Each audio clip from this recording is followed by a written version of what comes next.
देखो सबसे पहले बताता हूँ मैं पदार्थ। पदार्थ हमने आज तक पढ़ाई है कि वो दुनिया की हर वो चीज जो स्थान घेरती है और जिसके पास अपना कुछ द्रव्यमान होता है, पदार्थ है, सिंपल सी चीज है। उसके बाद वैज्ञानिकों ने दिमाग लगाया कि ये पदार्थ होता किस चीज से बना हुआ है, तो उन्होंने इसको तोड़ना शुरू कर दिया। तोड़ते गए लेकिन एक रिजल्ट नहीं निकाल पाए। तो उसके बाद गुरुदेव डाल्टन जी आए, ठीक है। तो उन्होंने दिमाग लगाया अपना, उन्होंने बोल दिया कि मैंने पा लिया कि जो पदार्थ है वो किससे बना हुआ है, इसका मूल कण क्या है, इसका सूक्ष्मतम कण क्या है, जिससे ज्यादा हम इसको और ज्यादा नहीं तोड़ सकते। तो बताओ भाई वो कण क्या है, तो उन्होंने कहा कि वो कण है परमाणु। तो क्या नाम बताया उसका? परमाणु, ठीक है जी। डाल्टन ने कहा कि परमाणु वो कण है जिससे पदार्थ बना है मिलकर, इससे ज्यादा हम और नहीं तोड़ सकते। और इसी को ग्रीक वर्ड है एटम, इसको क्या बोलते हैं हम? एटम, ठीक है। तो इसका मतलब क्या हुआ? ग्रीक वर्ड है, तो इसके ए का मतलब होता है नॉट, एटम का मतलब है डिविजिबल, जिसको नहीं तोड़ा जा सकता, वो क्या हुआ? एटम, ठीक है। तो उन्होंने इसको डिफाइन करके इसकी परिभाषा दे दी कि पदार्थ का मूल कण परमाणु है, जिसको और ज्यादा विभाजित नहीं किया जा सकता, और ज्यादा तोड़ा नहीं जा सकता। और सबने मान लिया कि ये भाई साहब बिल्कुल ठीक बोल रहे हैं, यही मूल कण है, और सबने इस बात को एक्सेप्ट कर लिया, इसी को मान लिया। और इसी के आधार पे वो चलते गए। कितने वर्ष चले? लगभग 100 साल मान के चलो। तो 100 वर्ष तक उन्होंने यही बात मान ली कि जो एटम है, जो परमाणु है, यही पदार्थ का मूल कण है, इससे ज्यादा इसको तोड़ा नहीं जा सकता। लेकिन हम लोगों ने क्या पढ़ा है? पदार्थ का मूल कण कौन है? Electron, proton, neutron. ये हमें पता, उन्हें नहीं पता था उस टाइम पे, अब तो खोज हो चुकी थी, उन्हें नहीं पता था। उन्होंने क्या माना? परमाणु है, ठीक है। उसके बाद यानी 100 साल तक इसी को मानते चले गए। उसके बाद वैज्ञानिक के दिमाग में फिर से बत्ती जली, उन्होंने कहा हम और एक्सपेरिमेंट करेंगे। तो माइकल फैराडे ने क्या किया? एक विसर्जन नली ली, विसर्जन ट्यूब ली, यानी डिस्चार्ज ट्यूब, और उसने उस पर एक्सपेरिमेंट किया, लेकिन ये नहीं पता था होगा क्या। तो अब वो ट्यूब का क्या कॉन्सेप्ट था, क्या उसका सेटअप था, वो मैं आपको बता रहा हूँ, बड़े ध्यान से देखना, मजा आएगा आपको, ठीक है। तो उन्होंने क्या किया? एक विसर्जन नलिका ले ली, एक विसर्जन नलिका। तो विसर्जन नलिका किस चीज की बनी हुई थी? वो कांच की। विसर्जन नलिका किस चीज की थी बनी हुई? कांच की नलिका बनी हुई थी। इस कांच की नली में क्या किया उन्होंने? यहाँ पे एक वैक्यूम लगा दिया, इसको बोलते हैं निर्वात पंप, ठीक है। क्या लगा दिया उन्होंने? निर्वात पंप, वैक्यूम लगा दिया, ठीक है जी। उसके बाद क्या किया? यहाँ पे लगा दिया उसने 2 इलेक्ट्रोड। क्या लगा इसमें? 2 इलेक्ट्रोड। तो इलेक्ट्रोड में क्या आता है हमारे पास? एक आता है कैथोड। क्या लगा दिया उसने यहाँ पे? कैथोड। और दूसरा लगा दिया यहाँ पे एनोड। समझ में आ रहा ना? ये कैथोड और एक एनोड। हमें पता है कैथोड होती है माइनस और एनोड होती है प्लस, इतना ठीक है। उसके बाद इस कैथोड को और इस एनोड को एक कुंजी के साथ किससे जोड़ दिया? हाई वोल्टेज से, बहुत ही हाई वोल्टेज से। हमारे घरों में जो वोल्टेज होती है ना, मीटर में देखा होगा कितनी होती है? वो मात्र 220 वोल्ट की, और उसी पे आपके सारे उपकरण चल रहे हैं। लेकिन यहाँ इतनी हाई वोल्टेज थी, इस 220 वोल्ट की कई गुना ज्यादा थी। कितनी वोल्ट थी यहाँ पे? 10,000 वोल्ट, ठीक है जी। कितनी वोल्ट थी यहाँ पे? 10,000 वोल्ट। इतना समझ में आता है? उसके बाद इन्होंने क्या किया? यहाँ पे इन्होंने क्या किया? एक फ्लोरोसेंट मटेरियल यानी स्फूर्ति अधिक पदार्थ जो चमकता है, वो यहाँ पे इन्होंने कोटिंग कर दी इसकी। इसका क्या नाम हुआ? ZnS, यानी जिंक सल्फाइड इसमें इन्होंने लगा दिया। अब पूरा सेटअप किस तरीके से तैयार किया कि इलेक्ट्रोड उन्होंने अंदर सब सील कर दिए, इतना ठीक है। ये जो निर्वात पंप था, वैक्यूम था, इसका क्या काम था? किसी चीज को बाहर खींचना। तो इसके अंदर, इस नली के अंदर, विसर्जन नली के अंदर जितनी भी गैस थी, जितनी हवा थी, इस पंप से वो बाहर निकाल दी, ताकि इसका जो हवा का दाब है वो कम हो सके। तो कितनी दाब कितना रखा उन्होंने? इसका दाब रखा 10⁻³ mm of Hg, mm of Hg। तो ये इसकी एक यूनिट है, ठीक है जी। तो इन्होंने दाब कितना रखा? 10⁻³ इतना ठीक है। अब देखो किया गया, ये जो ZnS है, इसको बोलते हैं जिंक सल्फाइड। इसकी क्या खास बात होती है कि जब भी इस पे कोई कण टकराएगा तो ये चमकेगा, रोशनी उत्पन्न होगी। जब भी कोई कण टकराएगा तो ये चमकेगा। अब उन्होंने दिमाग ये लगाया कि हम सारा खेल इस कांच की नली के अंदर करेंगे, हमें पता क्या कैसे चलेगा, अंदर कुछ प्रक्रिया हुई है, कोई घटना घटी है। तो इसके लिए उन्होंने यहाँ पे एक ZnS लगा दिया, जिंक सल्फाइड लगा दिया, ताकि कुछ भी हो तो हमें पता चल जाए, ठीक है। सेटअप समझ में आ गया। उसके बाद इन्होंने क्या किया? इस कुंजी को ऑफ किया और इसमें हाई वोल्टेज चली गई। जैसे हाई वोल्टेज चली गई तो यहाँ से कुछ निकला, इस कैथोड से कुछ निकला, हमें पता है वो इलेक्ट्रॉन थे, क्या निकला यहाँ से इलेक्ट्रॉन, लेकिन ये हमें पता है इलेक्ट्रॉन निकले, उनको नहीं पता था, वो खाली देख रहे कि कुछ तो निकल रहा। कैसे पता चला, ये इलेक्ट्रॉन गए इस पे टकराए ZnS पे, और जैसे ये कण टकराए तो वहां पे क्या होगा, चमक उत्पन्न हुई, रोशनी हुई। आ सुनने, तो उन्होंने दिमाग लगाया कुछ तो बात है कि यहाँ कुछ टकरा रहा है, जगह से चमक पैदा हो रही है, ठीक है। अब चमक कितने हिस्से में पैदा हुई, केवल इतने में, इधर वाले में, बाकी कण इस एनोड पे चिपक चुके थे। जितने कण आए हैं ऊपर से गए तो टकराए तो चमक हुई, नीचे से गए टकराए तो चमक हुई, बाकी कण इस एनोड पे चिपक चुके थे। अब ये चीज क्लियर होगी कि भाई हमें पहले से जानते हैं इस चीज को कि माइनस प्लस की ओर आकर्षित होता है, तो ये हमारी कैथोड माइनस की थी और एनोड प्लस की है, तो ये कण इधर से निकलकर इधर गए कैथोड एनोड की साइड में, और यहाँ पे जैसे टकराए ZnS से तो यहाँ पे चमक उत्पन्न, यानी कुछ ना कुछ हुआ, इतना ठीक है। अब चलो ये कैसे मान ले कि ये कण, उन्होंने बोला कि जो कण है ये कैसे है, ऋणावेशित, इनके ऊपर कौन सा आवेश है, ऋणावेश, लेकिन ये पूरे तरीके से माना नहीं गया कि इनके ऊपर ऋणावेश है। उन्होंने फिर से एक एक्सपेरिमेंट किया, उन्होंने क्या किया, एक प्लस यहाँ लगा दिया और एक माइनस यहाँ लगा दिया, ठीक है इतना। उसके बाद ये जिंक सल्फाइड जो था उसको यहाँ भी कोटिंग कर दी और यहाँ भी कोटिंग कर दी, ठीक है जी। उसके बाद फिर से उन्होंने इसको हाई वोल्टेज दी। अब जो कण आए, उन्होंने कहा कि जो कण आएंगे अगर वो ऋणावेश की तरफ आके चमकेंगे तो इसके पास कौन सा आवेश हुआ, ऋणावेश, अगर वो प्लस की साइड में जाके चमके तो कौन सा आवेश हुआ, धनावेश, ठीक है।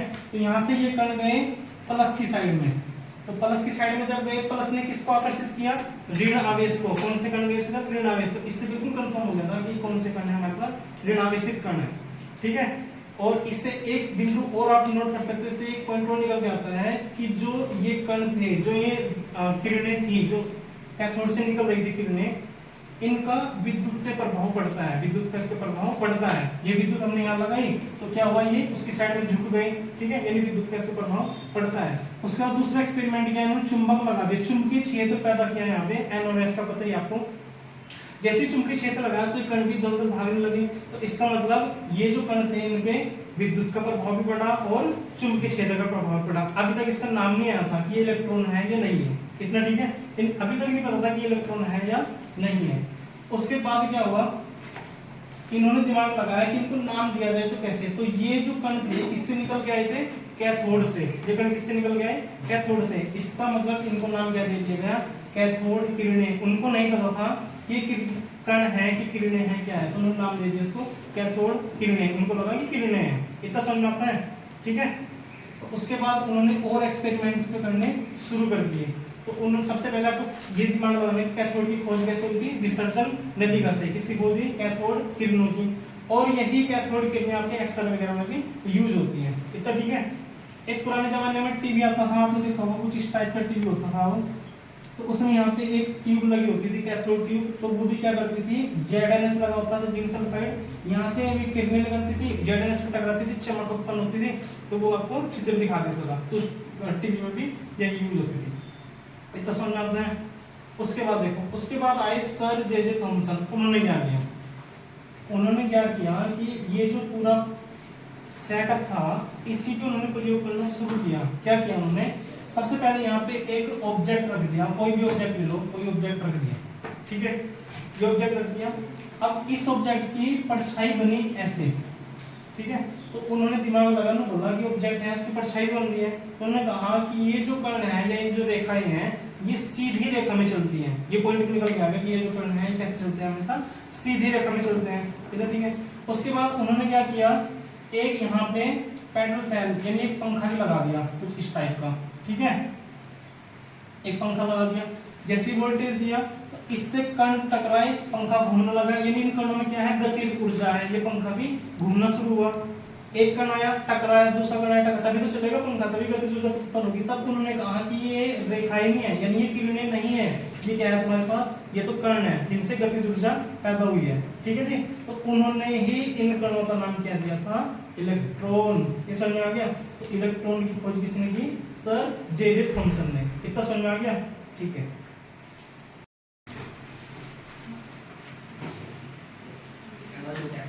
ठीक है, तो मतलब जे थॉमसन ने क्या कर दिया था, उन्होंने इलेक्ट्रॉन की खोज कर दी, इतना समझ में आता है। हमने एक चीज पढ़ी थी इसमें कि इलेक्ट्रॉन का आवेश माइनस में होता है 1.6 × 10⁻⁻19 कूलम और उसका कुछ द्रव्यमान भी होता है 9.1 10⁻31 kg। अब ये कैसे आया है? तो जे थॉमसन ने अपने प्रयोग द्वारा ये सिद्ध कर दिया था कि E/m बोले तो इलेक्ट्रॉन का आवेश और इलेक्ट्रॉन का द्रव्यमान इनका जो अनुपात होता है उसकी वैल्यू आती है 1.75 × 10⁻11। ठीक है, यूनिट कैसे लिखोगे? इलेक्ट्रॉन का आवेश को कूलम, द्रव्यमान है तो केजी। तो जो जे थॉमसन था उसने क्या किया, अपने प्रयोग से केवल ये वैल्यू डिफाइन कर दी, ये वैल्यू उसने फाइंड कर दी, तो निकाल दें कि E/m की जो वैल्यू है 1.75 × 10⁻11 कूलम प्रति किलोग्राम। ठीक है जी। उसके बाद आते हैं आपके पास मिलीकन जी। मिलीकन के तेल बूंद का एक्सपेरिमेंट आप लोगों ने पढ़ा होगा। मिलीकन ने तेल की बूंद का एक्सपेरिमेंट किया था। वो क्या एक्सपेरिमेंट था उससे कोई लेना देना नहीं। उन्होंने क्या किया था, उन्होंने अपने प्रयोग द्वारा ये सिद्ध कर दिया था कि एक इलेक्ट्रॉन का जो आवेश होता है, एक इलेक्ट्रॉन का आवेश कितना होता है 1.6 × 10⁻19 कूलम। एक इलेक्ट्रॉन का आवेश 1.6 × 10⁻19 कूलम। ये किसने सिद्ध कर दिया था? मिलीकन ने अपनी तेल बूंद के एक्सपेरिमेंट से प्रूव कर दिया। लेकिन हमें पता है कि इलेक्ट्रॉन पे आवेश कैसा होता है, माइनस चार्ज होता है। कैसा होता है? माइनस का चार्ज होता है। तो अगर हम ये वैल्यू, फिर उसके बाद दिमागदार वैज्ञानिक है, उन्होंने क्या किया कि E की वैल्यू पुट कर दी। यहाँ पे माइनस से हमें कोई लेना देना नहीं, हमारी तो न्यूमेरिकल वैल्यू है। E की value 1.6 × 10⁻19 upon m equal to इन दोनों का रेशियो जो थॉमसन जी ने दिया था 1.75 × 10⁻11। यहाँ तक ठीक है। उसके बाद यहाँ से हमने एक इलेक्ट्रॉन का द्रव्यमान निकाल दिया, मैथमेटिकल कैलकुलेशन करी, m से लगाया, डिवाइड में आ गया तो m की वैल्यू यहाँ से निकल आई कैलकुलेशन करके 9.1 × 10⁻31 kg। तो ये हमारे पास इलेक्ट्रॉन का द्रव्यमान भी निकल के आ चुका। ठीक है। अब बेसिक देख लो इलेक्ट्रॉन का। सबसे पहले क्या हुआ, पदार्थ को तोड़ा, बोला परमाणु तक चलेगा, परमाणु के बाद इसको तोड़ नहीं सकते।